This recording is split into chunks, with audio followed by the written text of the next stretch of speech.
They told us civilians were the foundation of the Imperium. They told us their prayers fueled our victories. They told us their obedience made our service meaningful.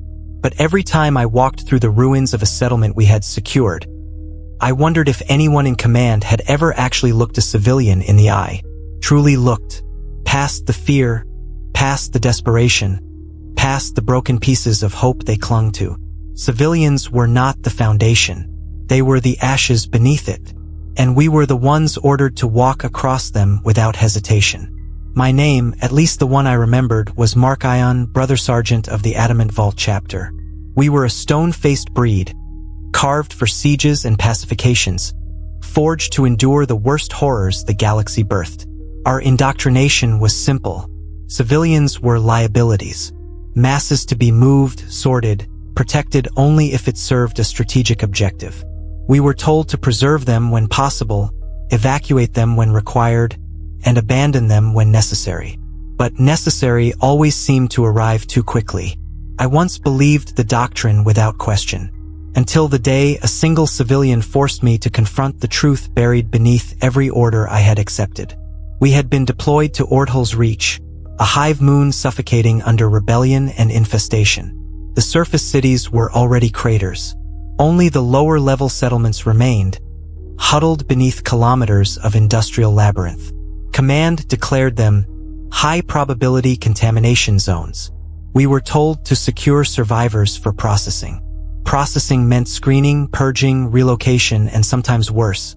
The chapter did not handle that part. We delivered bodies. Others judged them, but it was always our hands that dragged them from hiding. When we descended into Settlement 42B, the air tasted of iron and fungus spores. My armor's filters strained with each breath. The ceiling hung low, dripping condensation onto puddles of oil that reflected the faint red glow of our helm lights. Civilians crouched behind barricaded doors, praying we would pass them by. Others gathered trembling at extraction points, hands raised, hoping not to be mistaken for hostiles. I moved through them like a wraith, towering above their bowed heads. Some tried to speak. Some clutched at my greaves. Some merely wept. We were ordered not to answer. Words humanized. Words softened. Astartes were not meant to soften. My squad spread through the settlement in a silent formation. Brother Tarson monitored heat signatures. Brother Rulvo watched for movement in the pipes overhead. Brother Caltron handled Auspec's readings with the calm precision of a man who never doubted doctrine. I led them forward, my grip tight around my bolter, my mind repeating the catechisms that kept hesitation buried. Civilians needed direction. Civilians needed protection. Civilians needed containment. Civilians needed obedience. The catechisms wove themselves into my thoughts like chains.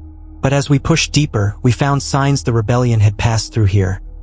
Blood smeared across walls, doors welded shut from the outside, bodies piled at choke points where civilians had been stampeded or culled by something other than bullets. Something hungry, something wearing a human face. We found no living rebels, only the fear they left behind. Halfway through the settlement, a child stumbled out from behind a broken extractor vent. Thin limbs, dirt-covered face, eyes wide, unblinking. She carried something wrapped in cloth. The squad froze. My helm targeter locked onto her instinctively. She saw the barrel of my bolter and did not flinch. Instead, she stepped forward and held out the wrapped object. Her voice cracked with exhaustion. "Please, take him." I lowered my weapon by a fraction. The cloth bundle moved. A baby, still breathing, still alive. The child's arms shook beneath its weight. She must have carried him for hours through tunnels filled with death. My squad did not approach. Civilians with packages were a known threat. Too many rebels had used children to mask explosives. But something in the girl's stance told me this was not deception. This was desperation, and desperation could not lie. "Brother Sergeant," Rulvo said through Vox. "Recommend distance. Mark for retrieval servitors." "Negative," Tarson countered. "She will not survive another minute alone." Caltron spoke last, calm and absolute. "Orders state no direct contact until cleansing teams arrive. The three voices clashed inside my skull. Doctrine demanded distance. Humanity demanded action. For a moment, the air felt suffocating inside my helm. I stepped forward. "Mark Ion," Caltrin warned through Vox. "You risk contamination." "I know," I answered. The child placed the bundle into my gauntlet. Her small hands brushed against the black ceramite.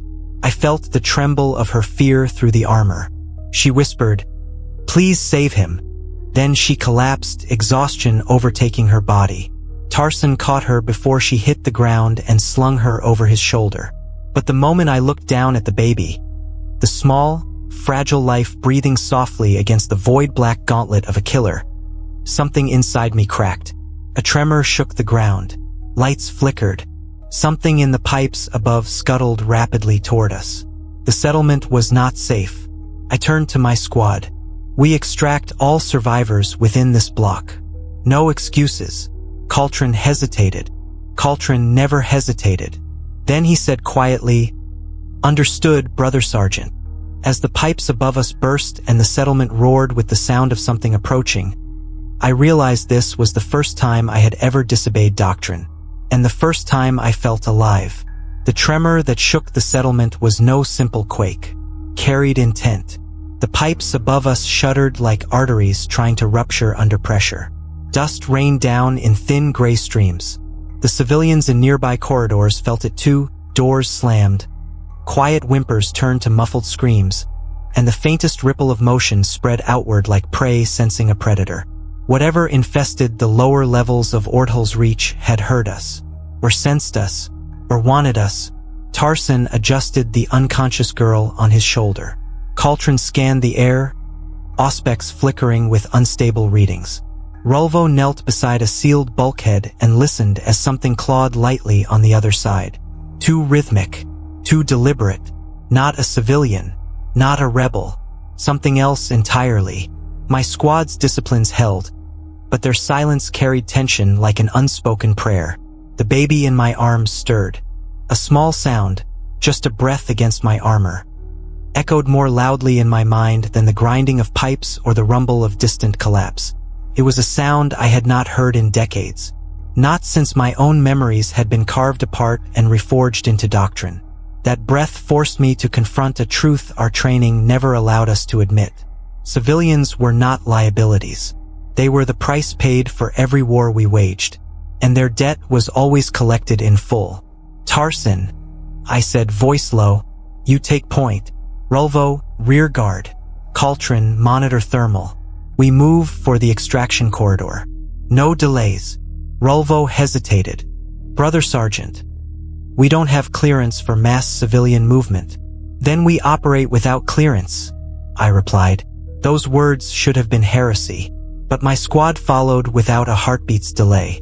Loyalty to each other had always outweighed loyalty to any doctrine. We advanced through the settlement's narrow arteries. Civilians emerged from hiding when they saw us. Shaking, starving, eyes wide with hope or terror. Some clutched makeshift weapons, desperate to defend their families from things they did not understand. Others reached out as if touching the armor of an Astartes might grant salvation. We told them nothing. Words were forbidden, but silence was worse. A man limped toward us, dragging a broken leg. He collapsed at my feet. "Please," he rasped. "They took the others. The shadows took them. Don't leave us here." His voice cracked with the final strands of hope he carried. 1,000 years of Imperial doctrine told me to move on. Survival of the mission came before survival of the helpless. But the weight of the baby shifted in my arm. "I see you," I said. The man's eyes widened, and Astartes had spoken to him. Truly spoken. Tarson froze. Caltrin shot me a sharp glance. Rolvo whispered, "Markan," like a warning mixed with awe. Before any of them could question further, the overhead pipe exploded. A spray of thick, fungal filaments burst outward like a crimson web. The tendrils writhed, snapping in all directions, searching blindly for heat signatures. Tarson sliced through several with his combat blade, severing them before they reached the civilians. Rolvo fired controlled bursts into the ceiling, clearing a path. The infestation was spreading faster than we had intel for. A shriek echoed through the tunnels. A long, dragging sound like 1,000 nails scraping metal. Civilians screamed. Someone shouted a prayer. Someone else pulled their children behind them. Shadows surged through the branching corridors, slithering with unnatural speed. Cauldron's auspex screamed static. Movement. Multiple signatures. Fast. Too fast. Brood constructs, Rolvo muttered. Has to be. No, Cauldron said. Not constructs. Something new. I tightened my grip on the baby. The child let out a soft cry, tiny and fragile against the thunder of terror around us. That cry carried farther than it should have. The shadows stopped, not in fear, in attention, and then they moved toward us. Form on me. I roared. The squad snapped into a defensive formation around the cluster of civilians. Tarson raised his bolter. Rolvo took rear guard. Cauldron recalibrated his auspex with frantic precision. The shadows spilled into the corridor like living smoke. The first creature emerged. Its limbs too long, its joints bending at wrong angles, its body twitching with unnatural spasms. Fungal growths protruded from its skull like twisted horns. Its mouth hung open, dripping spore-rich drool that hissed on the metal floor. It had once been human. The civilians behind me gasped. Some sobbed. Others froze in terror. I stepped forward. Bolter raised. Baby cradled in my left arm. The creature lunged. I fired. The bolt round detonated inside its chest, tearing it apart in a spray of blood and spores. The shockwave rattled the corridor. Civilians screamed. Tarson unleashed precise volleys, cutting down 3 more as they charged from the shadows. Rolvo covered the rear, firing down a branching corridor filled with scuttling shapes. Cauldron's auspex screeched warnings as more signatures flooded the map. Dozens, maybe hundreds. They're converging, he shouted. Drawn to sound. Light. Heat. Movement. I looked down at the baby. Heat. The child's body was warm. So warm it steamed against the cold air. Mark Ion, Cauldron said, voice trembling. The child is attracting them. A horrible realization sank into me like a blade. The rebels had not hidden the baby to preserve innocence. They had hidden him because the infestation wanted him. We move, I commanded, to the extraction corridor. Now. Tarson grabbed the unconscious girl tighter. Rolvo pushed civilians forward. Cauldron covered the flank with suppressive fire. The shadows surged behind us, a wave of malformed bodies crawling, sprinting, twisting toward us. The civilians stumbled. Some fell. Tarson and Rolvo lifted those they could. Others we had to pull by force. Fear turned the corridor into chaos. Screams drowned out everything. The infestation grew louder, closer, hungrier. Brother Sergeant, Cauldron warned, we will not outrun them. He was right, but we would not surrender them either. I turned, baby still held tight, and faced the horde alone. Go, I said. Tarson froze. Mark Ion, no. Take them. Protect them. This is an order. Cauldron hesitated. Rolvo's breathing shook. But doctrine, even fractured doctrine, demanded obedience to a sergeant's final command. They led the civilians away. I stood in the narrowing corridor, bolter raised with one hand, baby held with the other, shadows crawling into my helm light, their eyes glowing with sick hunger. And for the first time in my life as an Astartes, I was afraid not of death, but of failing the humans I had sworn to protect. The corridor narrowed until it felt like I stood inside the throat of some vast, dying creature. Pipes pulsed overhead, bulging and contracting as if pushed from within. The fungal infestation had rewired this entire level of the hive, turning it into something alive, something starving. My helm light flickered across the horde of malformed shapes charging toward me. Bent limbs, exposed ribs, jaws distended far past anything human. Their eyes glowed with a feverish hunger that pulsed in time with the fungal growths twisting through their flesh. I did not retreat. I anchored my stance, braced the bolter in one hand, and held the baby securely in the other. The child's warmth radiated through my armor's chest plating, stronger now, almost unnatural. He breathed calmly, even as death surged toward us, his tiny fingers clutching the ceramite joint of my gauntlet. Something inside him stirred, something that terrified the creatures. I could feel their desperation the way a predator senses a rival. Instinctual, primal, unreasoning. The first beast lunged. I fired. The bolt exploded its head into wet spores. The detonation rocked the corridor, splattering the walls with a crimson haze that hissed where it landed. Two more followed, sprinting over the corpse as if it were part of the floor. I fired again, center mass, and another blast lit the hallway with a burst of flesh and fungus. Shrapnel struck my armor, ringing like rain against a church bell. Still they came. 10 bodies. 15. More. Brother Sergeant. Caltron's voice crackled through Vox, faint through static. We've reached the junction. We're holding, but the civilians can't move fast enough. We need you. I did not respond. There was no breath to spare. Another creature lunged. It crawled on its elbows, its legs dragging behind like broken cables. I crushed its skull beneath my boot. My armor servos whined, strained, clogged with dust and fungal debris.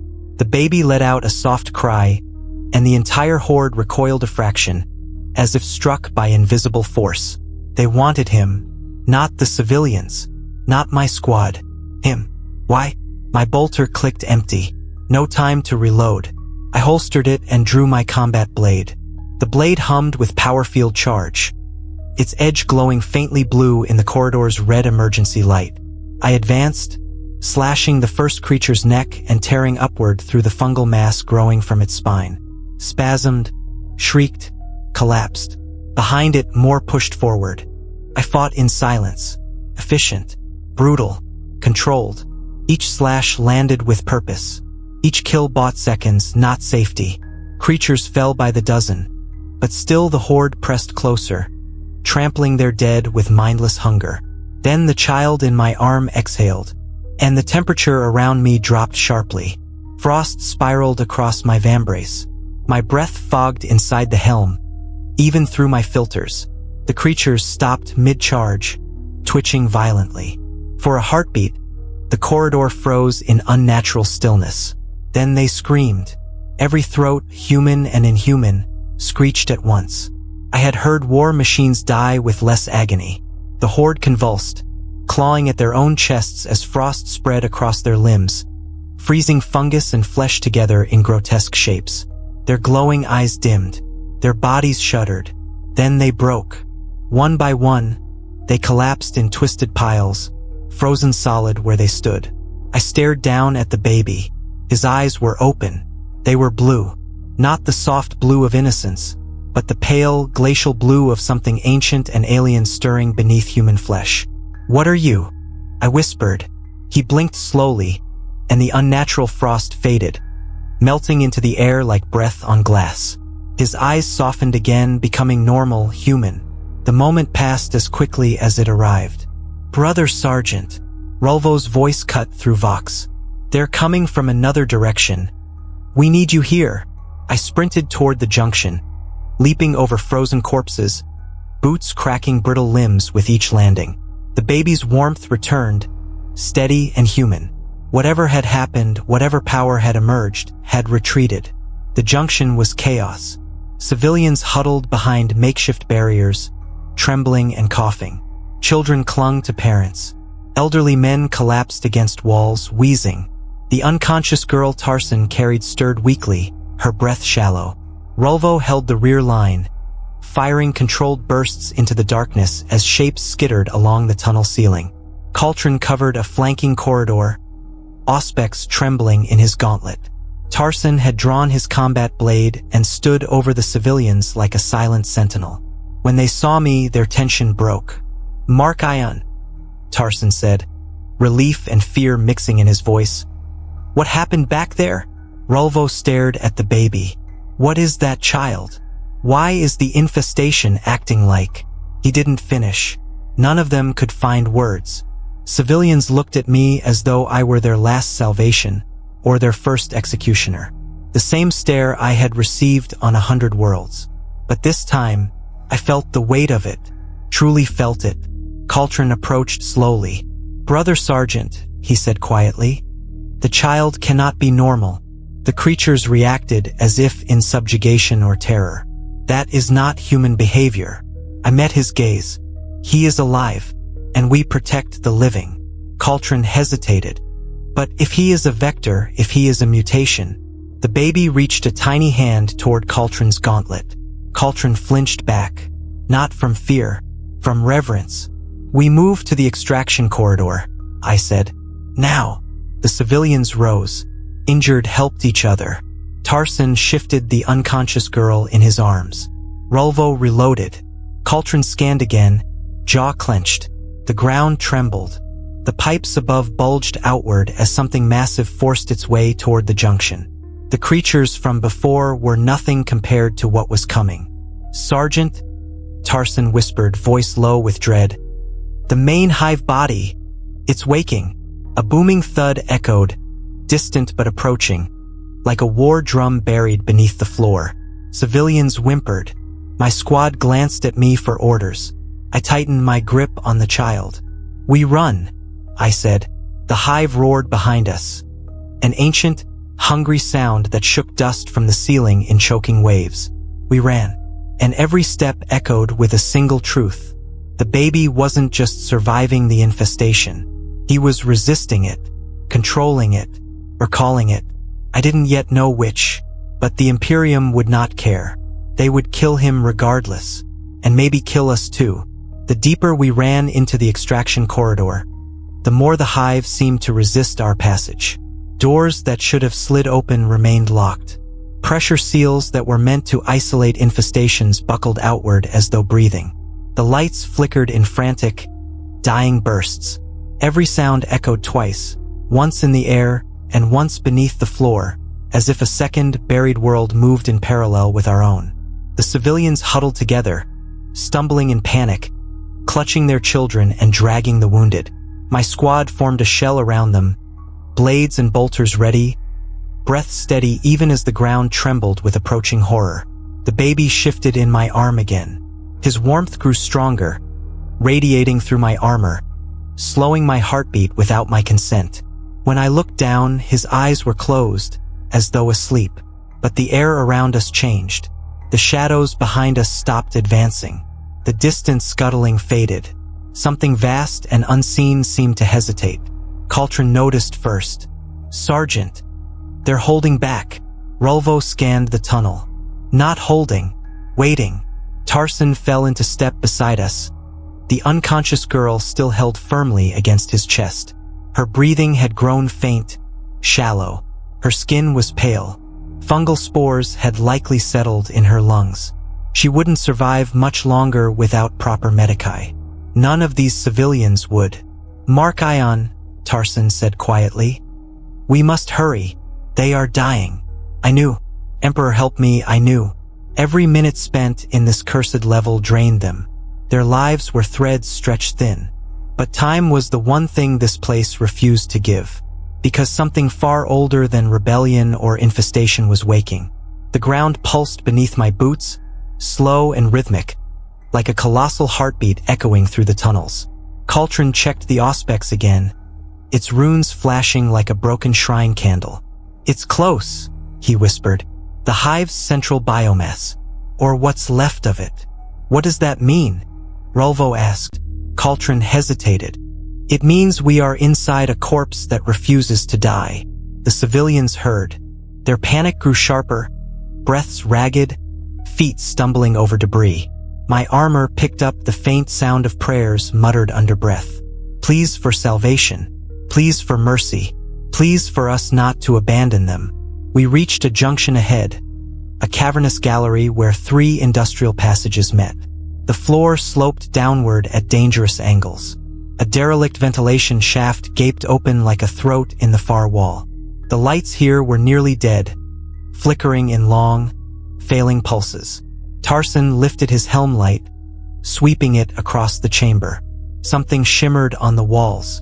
Fungus, glowing faintly, forming patterns patterns that looked disturbingly like veins.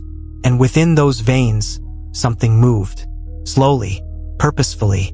Tarson, Rolvo, clear the front. Coltrane, rear. I commanded. But before they could move, the chamber vibrated in a long, low groan. Pipes bulged outward. Fungal webs tightened like sinew. The ground split open a hair's width. A bass rumble shivered up my legs. Whatever chased us before was only a fraction of what now stirred. The civilians froze. A child screamed. Rolvo lifted his rifle toward the ceiling. Incoming. We formed a defensive line. The civilians pressed behind us. The corridor behind glowed faintly with approaching spores, drifting like luminescent dust. The hive was sealing us in, rooting us in place, preparing to take everything we carried, including the baby, who suddenly opened his eyes and stared at the dark ceiling. His breath fogged the air, and the hive stopped moving, not slowed, stopped. Every fungal tendril froze, every glowing line dimmed. The ground ceased its tremors. Coltrane whispered, "Emperor, he's halting it." "No," Rolvo said, voice trembling. "It's not fear, it's recognition." A cold dread settled into my bones. Something massive shifted above us. A shadow spilled across the corridor like a descending storm. The ceiling bulged downward. Tarson shouted, "Up!" Coltrane raised his blade. Rolvo steadied his rifle. The ceiling cracked open with a groan that felt like a dying planet exhaling. What descended from the gap was not a creature. It was an organ, a living mass of pale tissue and fungal growths, suspended by thick cables of sinew woven into the hive's architecture. It pulsed slowly, each contraction releasing a cloud of microscopic spores. Embedded within it were distorted remnants of human faces, half-melted, fused into the biomass. Their mouths moved in silent screams. Their eyes blinked irregularly. Their existence was agony. The civilians collapsed in terror. Tarson's jaw tightened behind his helm. "What abomination is this?" Coltrane answered, voice breaking. "The hive mind. The true one. Not the infestation. This is the original population. Absorbed." Rolvo gagged. "Emperor." Then the organ shifted, and a deep, resonant voice, more vibration than sound, echoed through the chamber. "Return him." Every light went out. Darkness swallowed us. The civilians screamed. Coltrane's auspex exploded in sparks. Rolvo fired blindly into the dark. Tarson shielded the unconscious girl. I stood frozen as the voice, ancient, wounded, desperate, vibrated through my armor and into my skull. "Return the child to his source." I tightened my grip on the baby. "No," I said. The darkness rippled. The hive roared. The ground cracked open. The civilians shrieked as the floor gave way beneath them. I reached for Tarson. Rolvo lunged for a falling child. Coltrane tried to anchor himself against a rupturing wall. But the hive had chosen. It wanted the baby. It wanted the one thing it could not regenerate or control. It wanted what it had once created. The floor collapsed completely. We plummeted into the abyss. And as we fell through darkness, and the screaming swallowed us whole, the baby whispered, "Don't let go. Falling should have killed us. The pit beneath the hive should have swallowed us like dust in a storm."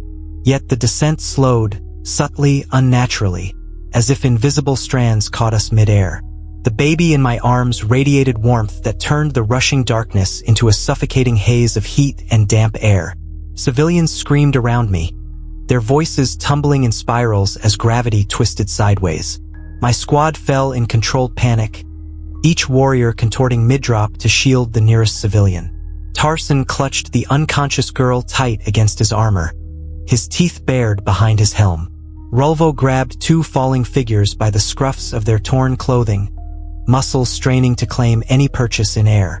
Coltrane's auspex dangled from a snap strap, sparking in useless protest as we plunged. Then the darkness opened into a vast cavern. We hit the floor not with the bone-shattering force of a fatal fall, but with a heavy, staggering impact that drove me to one knee.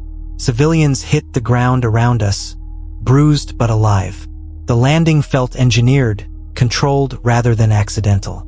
The pit wanted us alive, wanted us intact, wanted him. My helm light flickered on, revealing the cavern's grotesque architecture. What we stood inside was no natural chamber. It was a womb, a colossal, pulsating chamber of flesh and fungus, carved beneath the hive like the heart of a rotting titan. Thick cables of muscle and metal ran along the walls, merging into pulsing nodes. Pools of viscous residue steamed with chemical fumes. The air vibrated with a low hum, as if the entire chamber breathed around us. Strange, rising structures, half bone, half pipe, formed warped pillars that glowed faintly with internal heat. Civilians huddled near the center, coughing and sobbing, their bodies trembling with exhaustion. Tarson dragged himself upright. Emperor's mercy. What is this place? Coltrane scanned the surroundings, his voice tight. A primary gestation vault. Biomechanical. Old. Pre-Imperial. Rolvo spat curses under his breath. This is a birthing pit. For what? For him. The baby stirred in my arms. A ripple passed through the chamber, as if in response. Walls convulsed. Pipes shivered. The ground shifted under our feet like the muscles of a living creature. And then the voice returned. Not a sound. A vibration in the marrow. Return the seed. Return the child to his source. The civilians whimpered, covering their ears. Some collapsed to their knees. Tarson steadied two of them. Rolvo hissed through clenched teeth, his armor rattling with tension. Even Coltrane, cold, analytical Coltrane, twitched as though something clawed at his spine. I forced myself to stand tall. No, I said into the trembling air. The chamber responded with a deep, wounded roar. A piece of the wall tore open, peeling back like a ruptured membrane. From the wound emerged tendrils, thick strands of fused sinew and armored cables. They dragged behind them a sphere of flesh encased in metal plating, pulsing with sickly yellow light. It rolled forward with dreadful intelligence, stopping mere meters from me. Inside the sphere, behind a translucent veil of tissue, floated the distorted remnants of a human child, limbs atrophied, head misshapen by growths, eyes glowing with that same pale blue present in the baby's gaze. A twin. No, prototype. Failed version. Coltrane staggered backward. That thing is of the same genetic signature. Tarson's jaw clenched. Sergeant, what did the rebels find? What are we carrying? The sphere pulsed again. He is ours. He is the first successful vessel. Return him and you will be spared. Rolvo raised his weapon. We don't negotiate with monsters. The tendrils rose like serpents. We negotiate with necessity. You cannot leave this place alive if he remains with you. He is our continuation, our last echo, our salvation. I took a step back. The baby in my arms stirred and pressed his tiny hand against my chest plate. His breathing slowed. His eyes opened again, pale blue light shining like an ember of frost. He wasn't afraid. He knew this place. He had been born here, or made here. Tarson glanced between me and the sphere. Mark Ion, Sergeant, think clearly. If he is their creation, then we are harboring a child. I answered sharply. Tarson fell silent. Coltrane's voice was quieter. A child engineered for something, but still a child. The chamber shook with building rage. He is not yours. You are constructs of steel and doctrine. He is flesh of our flesh, memory of our memory. Return him. No. The word left my lips before I could weigh its consequences. The hive shrieked. Tendrils lashed forward. Rolvo fired at full burst, rounds tearing chunks from the flesh sphere. Tarson slashed at cable limbs, severing them with sparks of blue energy. Civilians screamed and scattered. Coltrane threw himself between them and the reaching mass, his blade carving through pulsing sinew. The chamber convulsed violently. Spore clouds burst from ruptured growths, filling the air with choking haze. The sphere lurched toward me with shocking speed. I dodged backward, shielding the baby. The sphere crashed into the ground where I'd stood, sending cracks through the fleshy floor. It rose again, tendrils whipping outward. He belongs to us. You do not understand what he is." "I understand enough," I growled. The baby reached toward the sphere. His eyes blazed. Frost spiraled outward from his tiny fingers. The sphere convulsed, shrieking in vibrations that rattled skulls. Ice crawled across its surface in jagged patterns, cracking metal, freezing flesh. Tendrils snapped like brittle branches. The chamber howled. Tarson gasped. "By the Emperor," Cauldron whispered. "He's suppressing the hive's entire nervous system." Rolvo stared in awe. "He's killing it." "No, not killing. Reclaiming." Because the hive body spoke one last time, its voice trembling with awe and terror. "He is the heir." Then the entire chamber collapsed inward. The walls buckled. The pulsing stopped. The hive died. The cavern began to fall apart around us, raining debris and flesh, releasing clouds of toxic spores as the organ pillars ruptured. Civilians screamed, clinging to one another. My squad closed in around them, forming a living shield. I looked down at the baby, the strange, powerful, impossible child, nestled safely in my arm. He blinked once and whispered, "Go!" And for the first time since we entered this cursed hive, the way forward opened. A vertical shaft tore through the collapsing ceiling, a jagged throat leading up toward the surface. There was no more time to think. "Move!" I shouted. "Everyone up the shaft now!" We fled as the hive died, and I didn't know what waited above. Extraction, execution, or something far worse. The shaft above us was a jagged wound torn through layers of rusted plating, fungal matter, and collapsed stone. It led upward toward a sky we had not seen since entering the hive, if a sky still existed. Every breath was a fight against the thick spores filling the cavern. Every heartbeat echoed like thunder in my chest. Civilians scrambled ahead with desperate strength, dragging the wounded, lifting the faint, climbing toward a hope that felt like a myth. Tarson carried the unconscious girl. Rolvo and Cauldron flanked the civilians, guiding them upward with quiet commands and steady hands. I moved last, the baby strapped securely against my chest. His tiny fingers curled around the edge of my armor. The hive's death rattle shook the shaft. Walls quivered as organ-like cables snapped and writhed. Dust filled the air. The chamber below collapsed inward, devouring the gestation vault we had escaped. The crackling roar of structural failure chased us like fire. Civilians screamed as debris rained down. A mother clutched her child tighter. An elderly man stumbled. Cauldron caught his wrist and hauled him upward with inhuman strength. Rolvo swung an entire family onto a safe ledge as the floor vanished beneath them. The baby pressed his forehead against my armor. His breath fogged the air. Frost spiraled outward from his skin, hardening into crystalline veins across my breastplate. The cold spread through my armor's internal systems, stabilizing them. He wasn't just surviving the ascent, he was helping us. But the hive had one last breath to give. A deafening roar erupted below, deeper than anything we had heard. Something massive and broken surged through the ruins, one last reflex of a dying monstrosity. Tendrils of melted metal and rancid muscle flailed upward, reaching for us, dragging shattered debris behind them. A half-formed face, human yet not, rose from the collapsing abyss. Lips split, teeth of bone and pipe clattered together. A final voice shuddered through the air like a storm breaking. "You cannot take him. He is the last of us. Our memory, our end." The tendrils lunged upward. "Climb!" I roared. The civilians surged ahead. My squad formed a firing line even while hanging from the jagged walls. Bolter fire lit the shaft with stuttering flashes. Tarson cut through a whipping cable that nearly took a civilian's leg. Rolvo emptied an entire magazine into a lunging mass of flesh machine. Cauldron hurled a severed pipe down the shaft. It exploded on impact with the creature's twisted face, showering it with molten slag. The baby opened his eyes. Blue light ignited in his gaze. He lifted his tiny hand toward the rising horror. The air crystallized. The shaft walls froze in jagged patterns. Frost raced downward, coating tendrils and cables in brittle casing.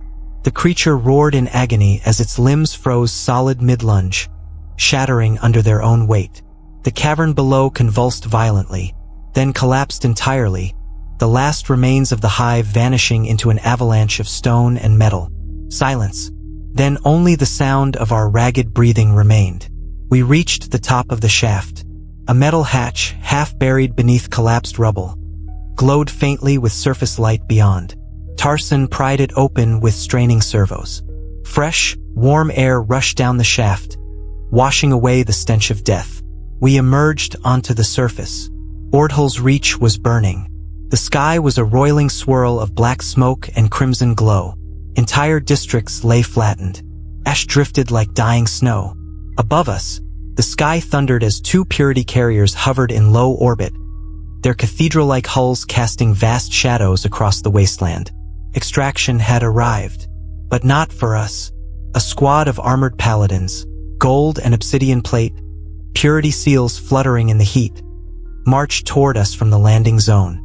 Their leader carried a halberd wreathed in blue plasma, his helm adorned with the sigil of judgment. His voice boomed from his vox, cold and absolute. Brother Sergeant Mark Ion of the Adamant Vault. You stand under review for violation of protocol, contamination exposure, and unauthorized civilian protection. My squad stiffened. The civilians behind us trembled. The paladin leader raised his weapon. Place the child on the ground. The baby pressed himself tighter against me. I stepped forward. No. The paladins drew their halberds. Tarson inhaled sharply. Rolvo's knuckles whitened around his rifle. Coltron lowered his head as if calculating the cost of defiance. The leader's tone sharpened. The child carries a genetic signature of xeno origin. He is an anomalous threat. He will be terminated. I felt my heart pound hard enough to hurt. Look behind us, I said. These civilians live because of him. My squad lives because of him. Your judgment is compromised, the paladin replied. Doctrine does not bend for sentiment. Doctrine. Always doctrine. Tarson stepped forward. With respect, Commander, Mark Ion acted to save Imperial lives. The paladin did not turn. Step back, brother. Coltron spoke next, surprising me. Sir, lethal force is not necessary. At least test the child. Silence, brother. Rolvo muttered. Emperor, take your pride. The paladins surged forward. Without hesitation, without mercy, I drew my blade. The civilians screamed and scattered. Tarson blocked the first strike, halberd sparks screaming across his shield. Rolvo fired a point-blank burst that ricocheted off heavy armor. Coltron parried another blow, sliding backward across the rubble with a grunt. The paladins advanced like an execution wall. I backed away, shielding the baby with my entire body. The leader raised his halberd high. This anomaly dies. The baby reached out his hand, and the world froze. A pulse of blue radiated outward, silent as falling snow. Frost crystallized across every paladin's armor. Halberds froze mid-swing. Ash suspended in the air like glittering dust. My squad staggered in awe. The paladin commander strained against the ice binding his limbs, his voice cracking with fear. What is he? The baby's eyes softened. I whispered, he's human. The frost shattered. The paladins collapsed unconscious, armor cracking as they fell. The baby slumped against my chest, exhausted but alive. Tarson approached slowly. Mark Ion, what now?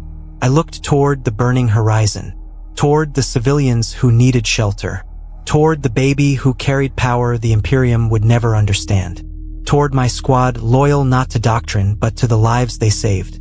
We leave, I said. Coltron nodded. Rolvo exhaled slowly. Tarson shifted the unconscious girl in his arms.